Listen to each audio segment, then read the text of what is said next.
This is the final talk in the speaker series organized by the International Political Economy Network, IPEN, at the University of Ottawa, which brings together scholars, practitioners, students around the city who are interested broadly in questions of the global economy, the politics, culture, social dynamics of global economics. And we've had a great group of speakers this year on subjects ranging from the politics of food aid, the everyday politics of debt, the classics of international political economy, and today's talk on a dialogue of civilizations. But I think that even our other speakers would admit, I think one of them's even in this room, but I'm sure they would admit that we have saved the best for last. And so with our final talk from Professor Robert Cox. I had the pleasure a couple of years ago participating on a selection committee for International Studies Association of Canada that unanimously, very easily chose Robert Cox as a distinguished Canadian scholar in international relations. In fact, I think that it's pretty much universally accepted that Robert Cox is the most well-respected and recognized scholar of international relations to have come out of Canada. His research has examined questions of international political economy, multilateralism, world order, and most recently questions of civilization. He's of course best known for having introduced us in OIR to the work of Antonio Gramsci, fathering the Gramscian School of International Relations, which is still taught and researched and used around the world today. And I still have his work on pretty much all of my syllabi. There's going to be a reading by Robert Cox. Of course, the only downside of this fame is that he's so well known, people tend to forget that he's Canadian. So, you know, people talk about the Italian school because of Gramsci, not the Canadian school. Or more recently, Jerry Cohen wrote a very famous article in Review of International Political Economy where he talked about the two great traditions, British and American, and Robert Cox was one of the two big British, members of the British tradition of IPE. Again, what happened to the Canadian? So although he's very much a global citizen, having worked for the International Labour Organization in Geneva for 25 years, traveled extensively throughout that career, we're very happy today to claim him as a fellow Canadian here in the national capital. So please join me in welcoming Robert Cox as he speaks today on the subject of the decline of the West, revisited, future world order, and a dialogue of civilizations.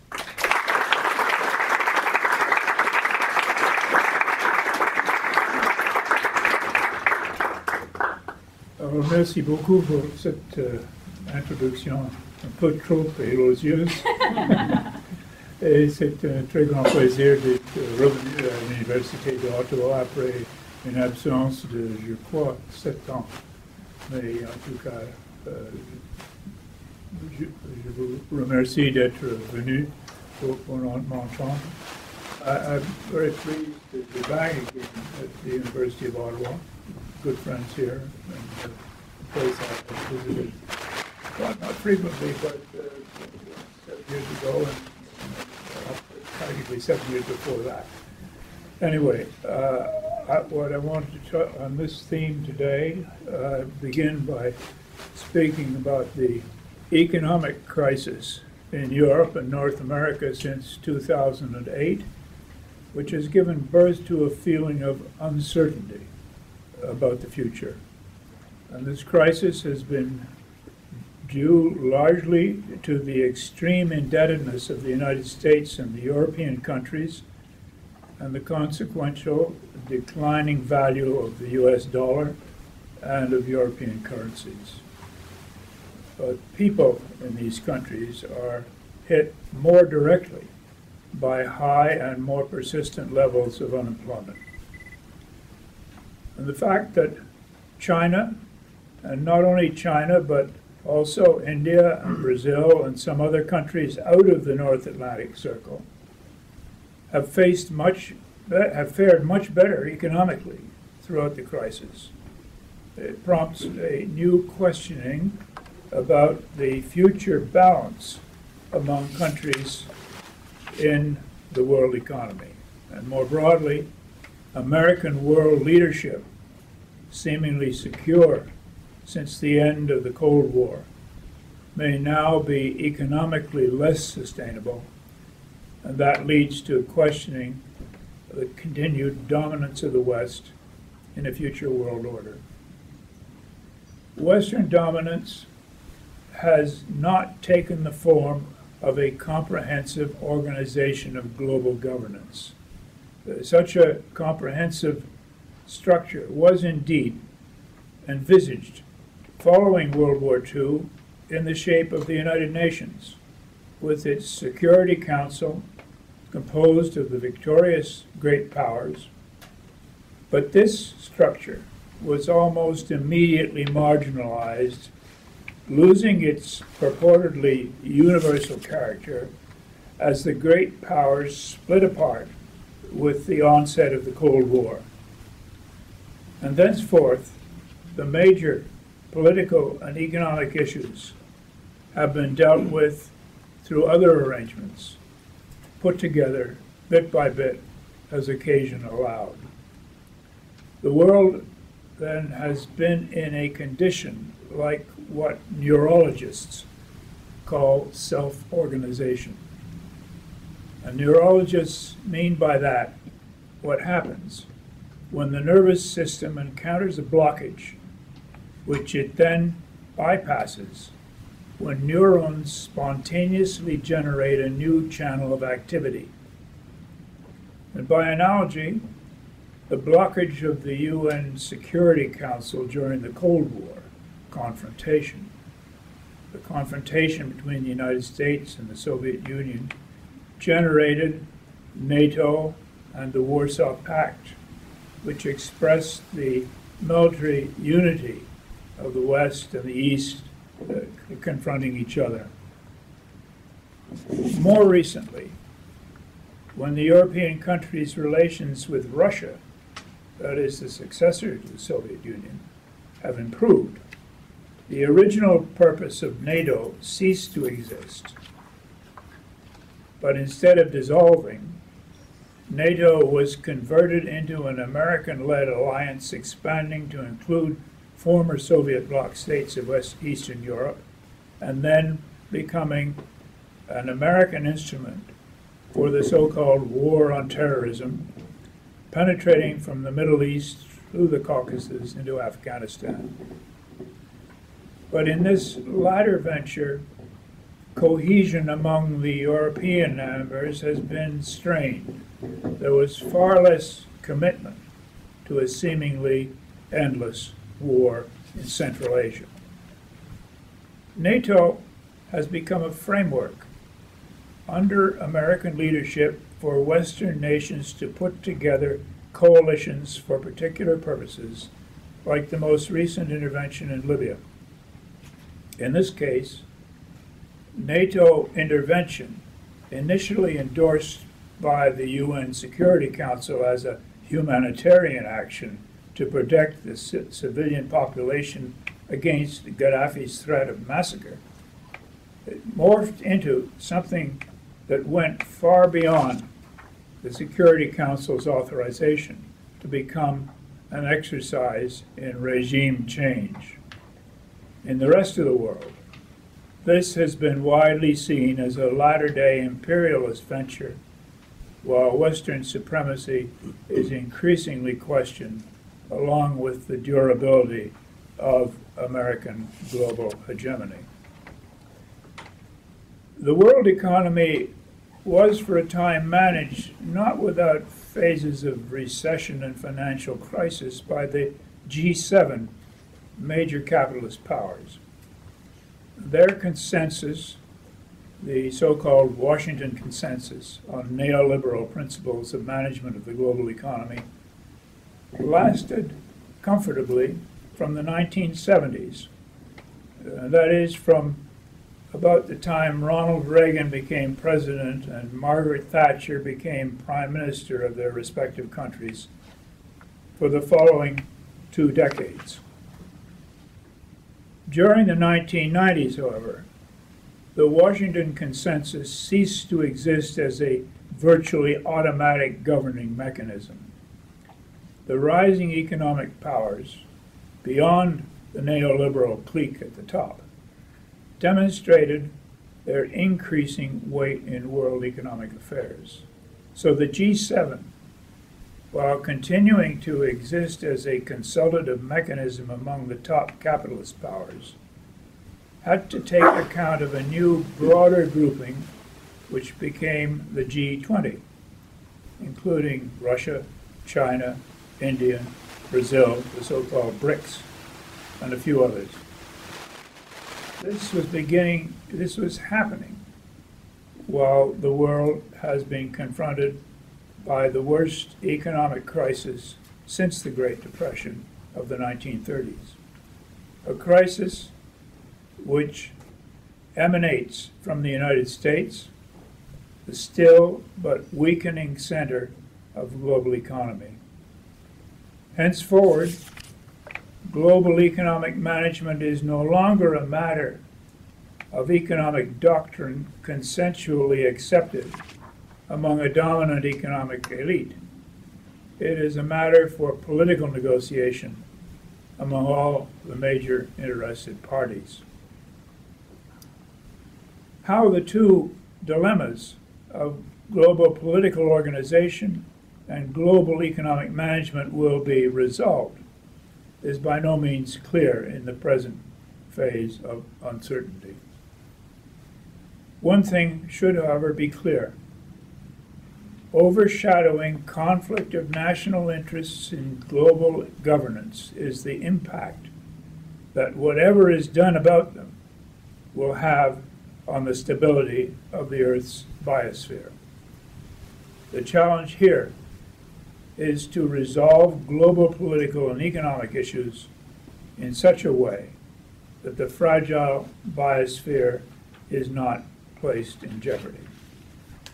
Now, this challenge, however, is never high on the agenda of international negotiations, never high enough to act as an inducement towards a self-organizing process through a dialogue that makes the life-sustaining capacity of the planet the basic criterion.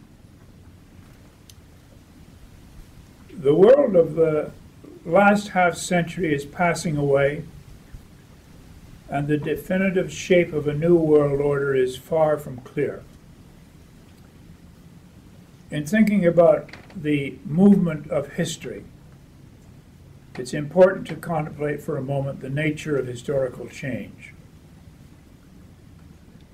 And the English historian and philosopher R.G. Collingwood pointed out that there was what he called an inside as well as an outside to history. The outside consists of all the existing structures and events and all the measurable, quantifiable resources at play that could be ascertained by an external observer. States, economic organization and resources, military assets, elections, violent clashes, or peaceful compromises, and all the rest. All these things can be known at least approximately by observation. The inside consists of the thoughts, aims, and motives of the participants whose actions make history. And not only the thoughts of individuals, but also the climate of opinion, the unarticulated foundations of people's thinking, the thoughts, individual and collective, that explain their understanding of the situations they confront and their motivations and attitudes in shaping their active response or their passive acceptance. Our forms of knowledge are also shaped by this inside-outside duality. During the 18th century European Enlightenment, René Descartes enunciated the foundation of modern scientific method based upon meticulous observation. For Descartes, a thing could only be fully known by its maker. Since God, as Descartes believed, had made the world and all that's in it, therefore only God fully knew and understood the world. Human beings, however, could attain an approximate knowledge of the world by observation, and by recording regularities in behavior. In this way, scientific knowledge would be built up. Descartes set the pattern for the development of Western science. A less known figure, born almost a century after Descartes, criticized the limitations of Descartes' approach. Giambattista Vico, who lived in Naples and was a severe critic of the Northern European Enlightenment, argued that since human institutions and human history were made by human beings, therefore they should be knowable by human beings through the capacity of perceptive people to reproduce in their own minds the thoughts of the others that lay behind these institutions and behind the events that flowed from them. Thoughts of this kind, the thoughts that go into the making of history, are not only the thoughts of individuals. The thoughts of individuals living in different times and places are formed against the background of ideas common to others whose thinking has been shaped by the historical experience of that group. A body of intersubjective ideas, often called common sense, out of which individuals develop their distinctive thinking.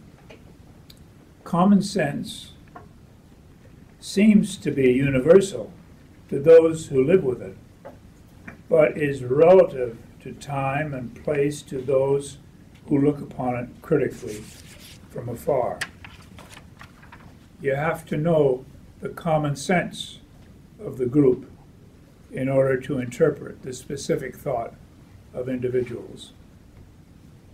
Descartes was the father of positive science, and he did not have much use for history. History for Descartes was the imprecise mythological thought of an earlier era. Vico rescued history as we know it from its marginalization by physical science during the Enlightenment.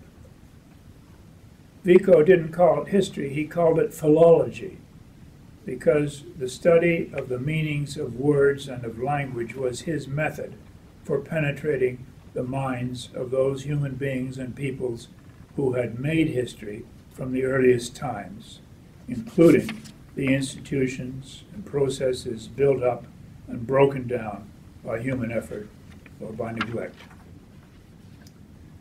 So coming back to Collingwood's distinction, positivism, positive science, knows the outside of the human story. History seeks to know both the outside and the inside. The outside is matter, the inside is consciousness. How can we understand this duality of matter and consciousness in a way that is relevant to contemporary problems? That's the question. In northern China during the 1930s, two scientists, one a paleontologist, the other an ethnologist, helped us answer that question, the question about the relationship of matter and consciousness. Pierre Teilhard de Chardin, the paleontologist, was a religious exile, a heterodox French Jesuit priest whose study of evolution had put him at odds with the guardians of orthodoxy in Rome. They forbade him to teach or to publish. So he devoted his life to field research in China.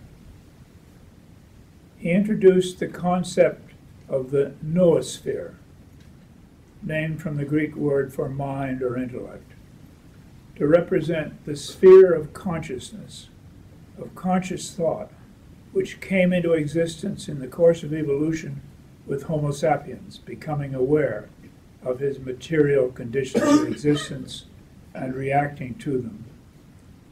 Homo sapiens brought consciousness to reshape matter.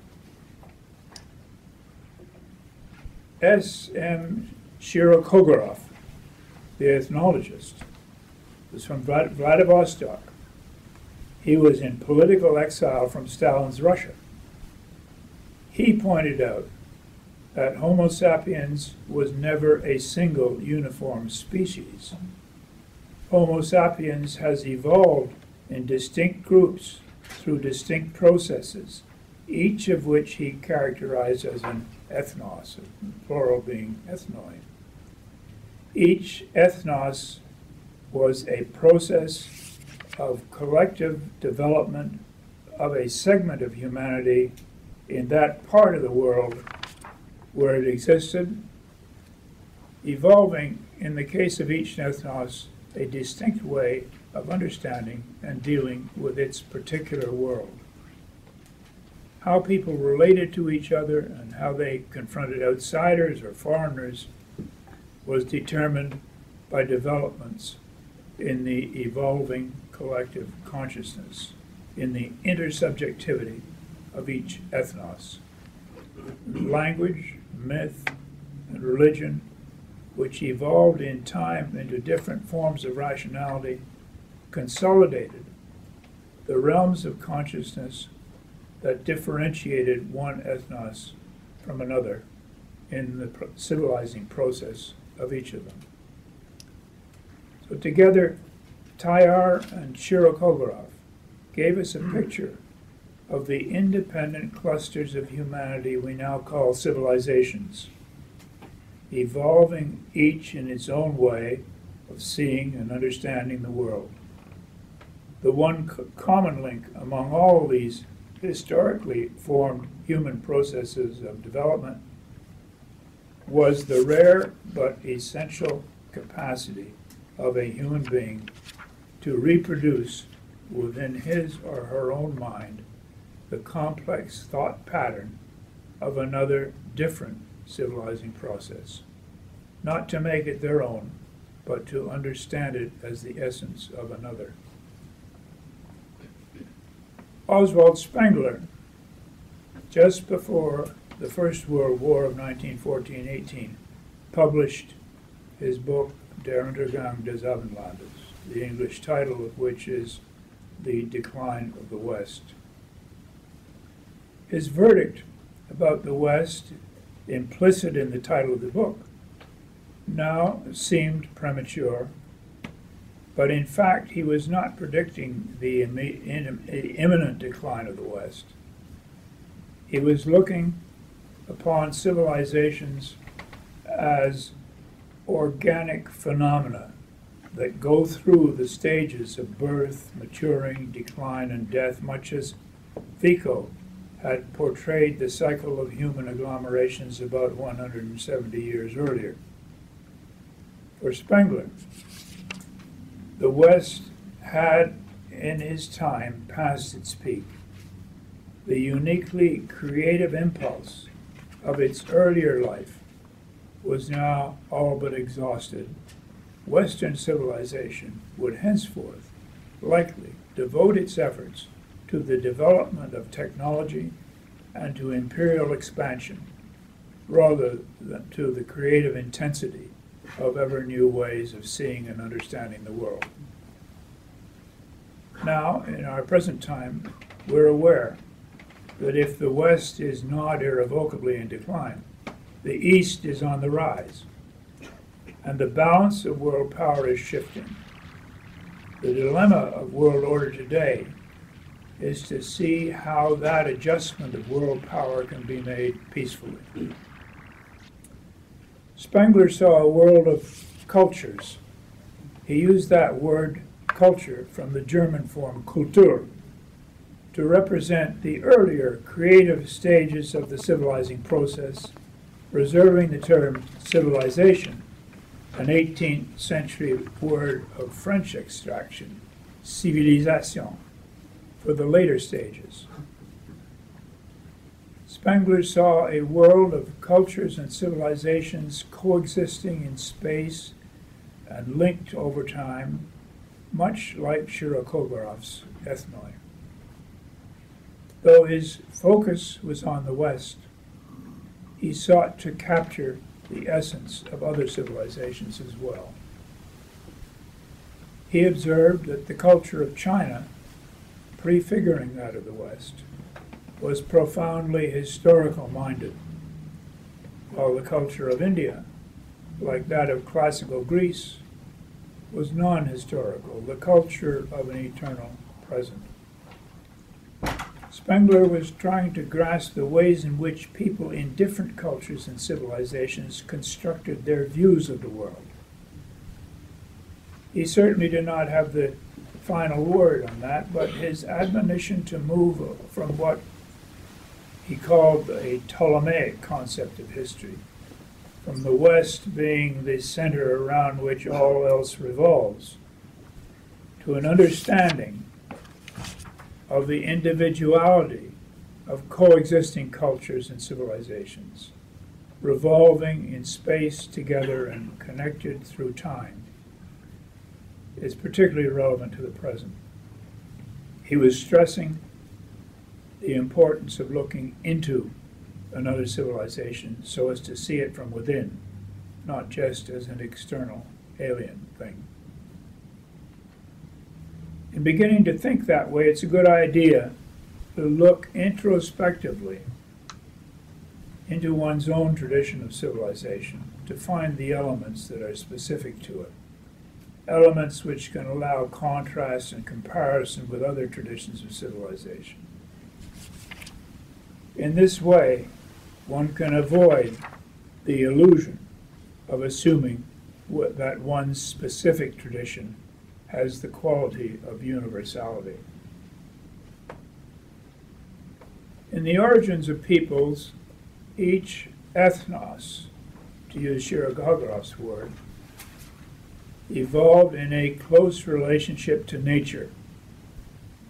Most myths and primitive religions understand life as a circular process analogous to the cycle of the seasons and to the cycle of life, birth, maturity, decline, and death. And death has not been seen as an irrevocable end in these traditional forms of thought, but as, in nature, an opportunity for new creative beginnings, for the start of a new life cycle. Most of the peoples of Asia and Africa and the indigenous people of all over the world have retained something of that essential relationship to the rest of people, to the rest of nature, of which they're a part, the relationship of human consciousness to the material biosphere. The break between humanity and the rest of nature came first in the realm of ideas, with the emergence of monotheism, an implicitly totalitarian form of religion in that it subjected everything to one all-powerful creator, God with a capital G, separate from and standing above humanity and nature. A God that would not tolerate the many gods of primitive religion, which express the manifold spirituality of the different aspects of nature. Monotheism created a dualism between the world of people and a higher spiritual world that was to be humanity's ultimate goal. This higher world was the realm in which the struggle between absolutes leads to the ultimate victory of good over evil. Monotheism posits that God has a final end in store for humanity, revealed in what theologians call eschatology, that is, the doctrine of final things. In other words, there is an end, a finality to history. Monotheism originated in the Middle East and spread to Europe, and thence via imperial conquest and proselytizing around the world, overlaying the natural religions of other peoples. Primitive religion was sufficiently resilient to survive within monotheism because it was the conception of life most congenial and understandable to people whose life was close to nature.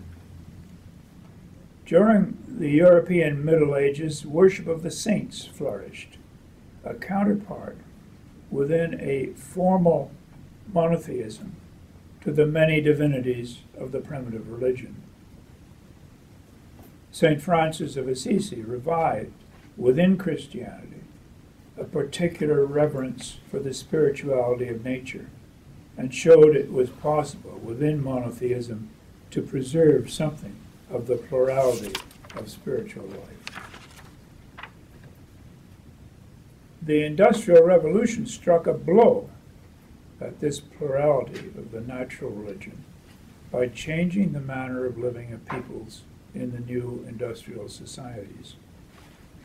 The old sense of cosmic order uniting humanity with nature was undermined by the demonstration of humanity's ability to dominate and extract from nature what was needed to expand industrial economies and increase national power in the world.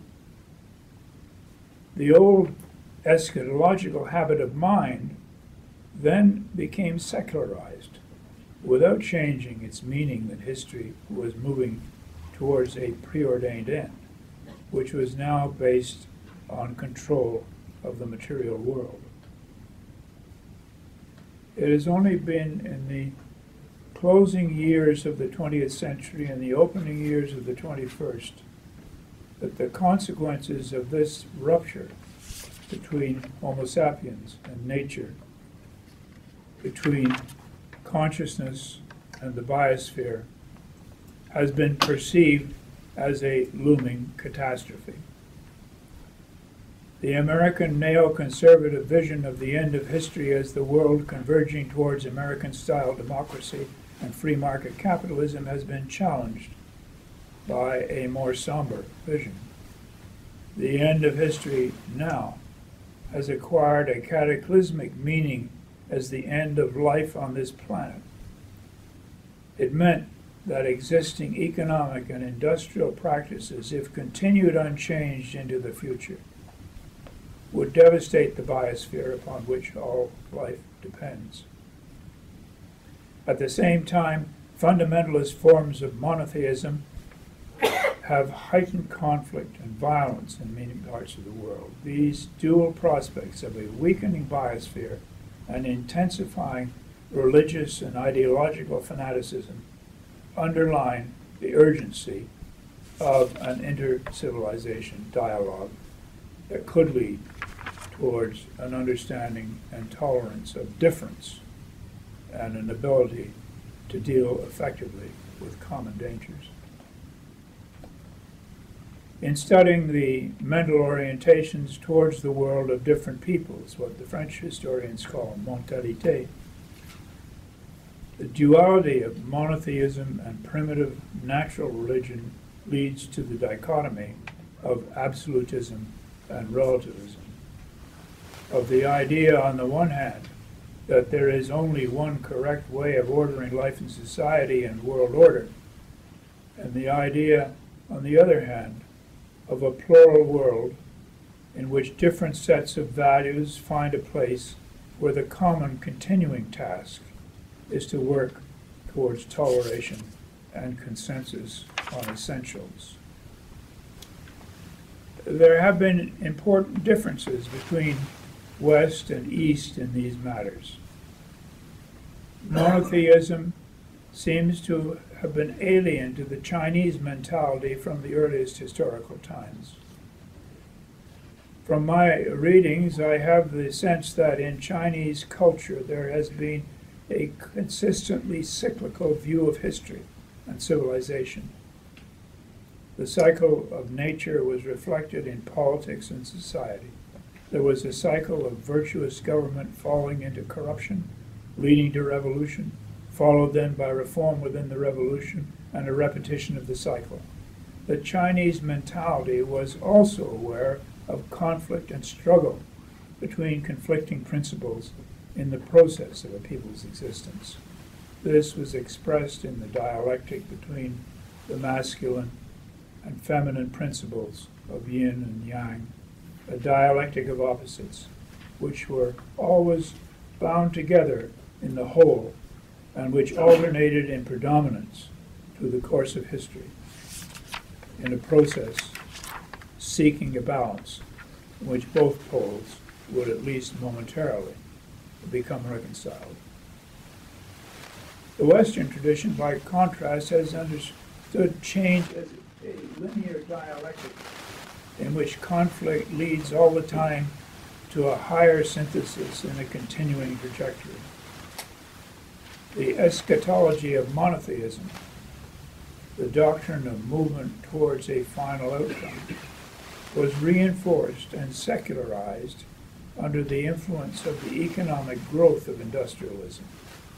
It gave birth to the 19th century idea of progress with a capital P, which was confirmed again for Europeans by imperial expansion and in the 19th century era, described by the French historian Charles Maurras as the era of les bourgeois conquérants, bringing European dominance to Asia and Africa. In the West, the meaning of change became a movement towards an ultimate preordained unity of thought and organized life that seemed to be latent in the Western historical trajectory. The end of history thesis of the American theorist Francis Fukuyama, which, by the way, I understand he's since recanted. He's shifted his thinking from the origins of civilizations rather to the origins of civilizations rather than to the end of civilizations. This was perhaps the most recent version of this kind of Western secularized eschatological thinking. History, however, goes on producing ever newer forms of life and social organization, whether that is seen optimistically as continuing progress towards something better, or more pessimistically, and one might say more realistically, as a cyclical movement recurrently seeking a tolerable equilibrium. In recent Western theorizing about the course of history, the end of history thesis foresees that all other civilizations would be absorbed into the triumphant apotheosis of an Americanized West.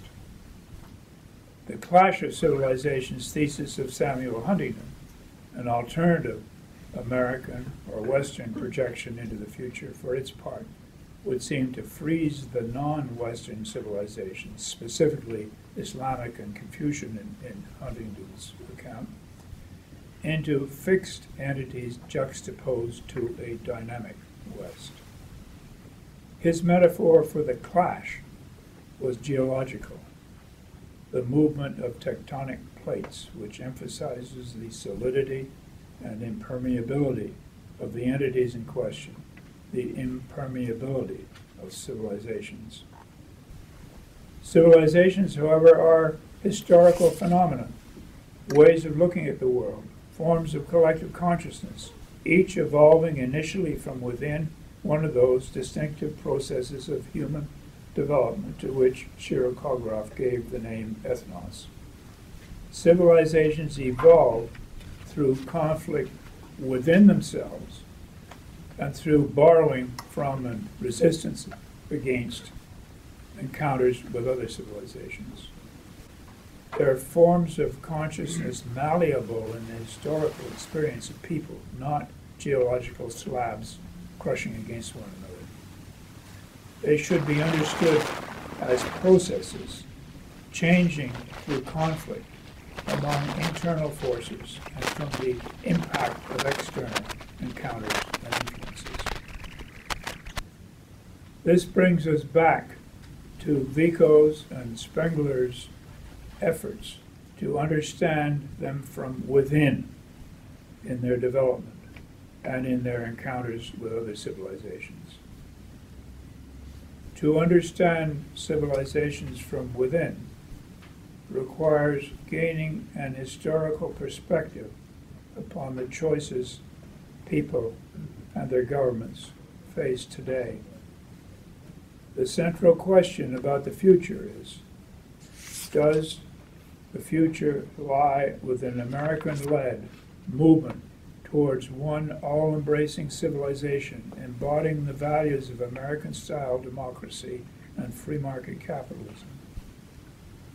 Or is it more likely that the possibility of peace and order will depend upon the ability of several constellations of world power working out together a modus vivendi in which the values that have evolved in distinctive historical processes and which have led to different ways of organizing life in society are reconciled in their essentials.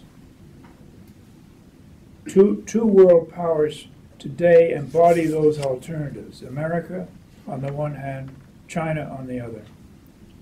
America remains the central power in the world, though weakened by recent troubles in the world economy.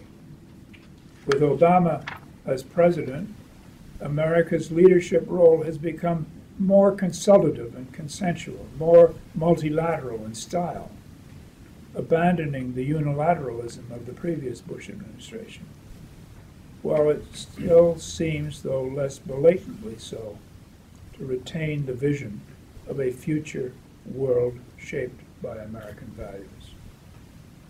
Chinese leaders have not overtly challenged American world leadership while they seek recognition for their increased weight in the world economy and influence in reshaping the global economic and financial system. The global recession spreading from America across the Western world has tarnished the image of American free market capitalism. As some corporate bastions like the Lehman Brothers have collapsed, the U.S. government and other Western governments have bailed out others. In this context, the Chinese model of a state-guided capitalism has fared somewhat better. The European concept of world order, emerging out of exhausting wars in the Treaty of Westphalia in the middle of the 17th century, was based on the concept of the sovereign equality of states. Sovereign in the dual sense that each state was independent from other states and had a monopoly of power within its own territory.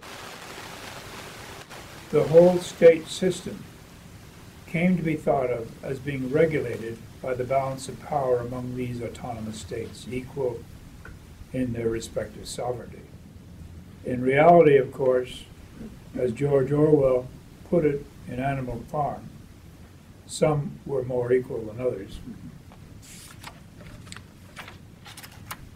Long before the European state system was consolidated as a form of world order in the 17th century, a Chinese world order existed on the other side of the planet.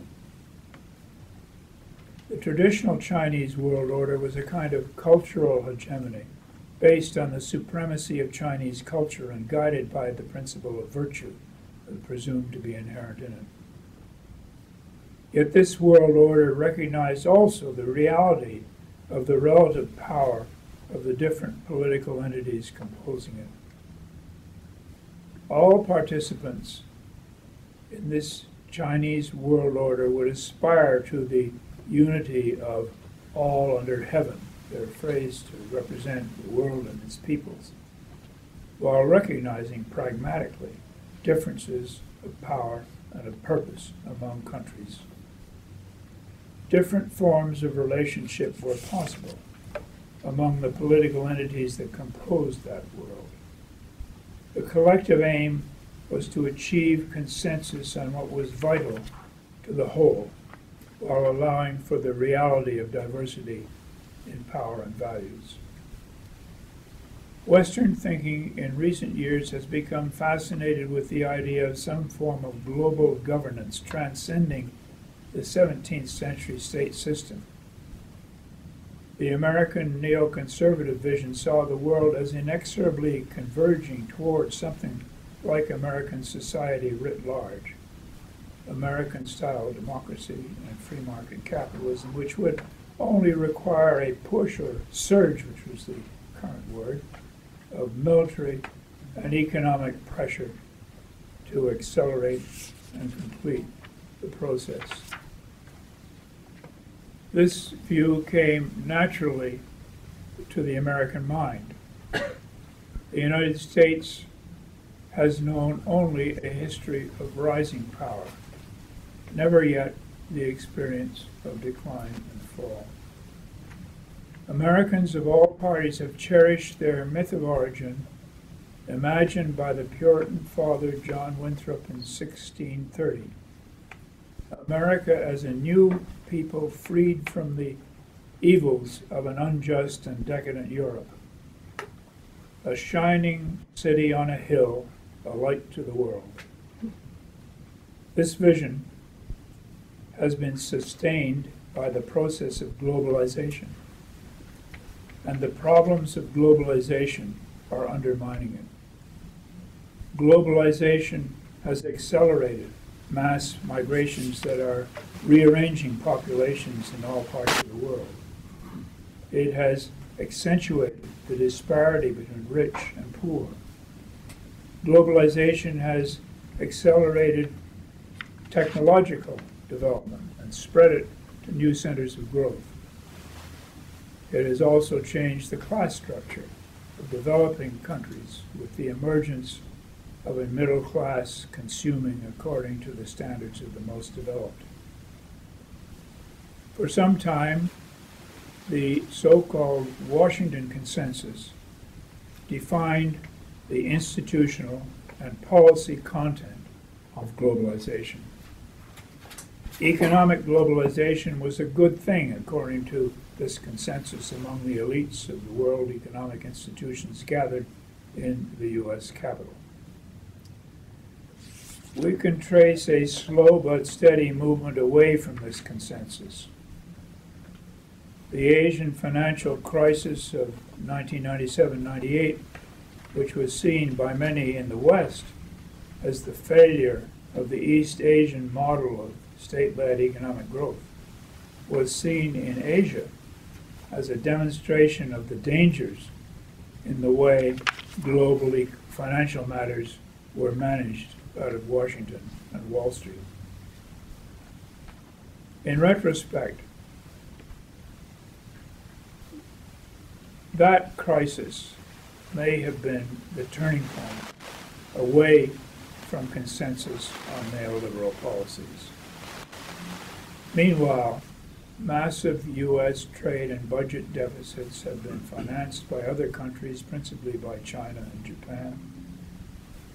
On top of the public and private indebtedness, which strained confidence in the dollar, an excess of unregulated speculation in toxic U.S. mortgage debt spread around the world through ingeniously contrived financial instruments called derivatives, triggered the collapse of financial markets in 2008 and the beginning of the prolonged worldwide recession. Whatever emerges in the ongoing transformation of world order, the moving forces derive from the divergent mentalities, from the divergent forms of collective consciousness of the different human groups that confront one another in the process of shaping world order. Civilizations, those forms of collective consciousness, are the inside story in the process of global self-organization. It would, however, be a mistake to think of civilizations as monoliths and to ignore the ongoing struggle of conflicting visions within each of them. This very process of change within civilizations creates the potential for dialogue among civilizations. The purpose of this dialogue of civilizations is not to remake world order on some new and definitive way, to create a new structure of global governance. Dialogue would itself become the process of world order, a continuing process of adjustment to ever-changing power relations throughout the world. Hopefully, we're not looking towards an end of history, but at a continuing process of self-organization.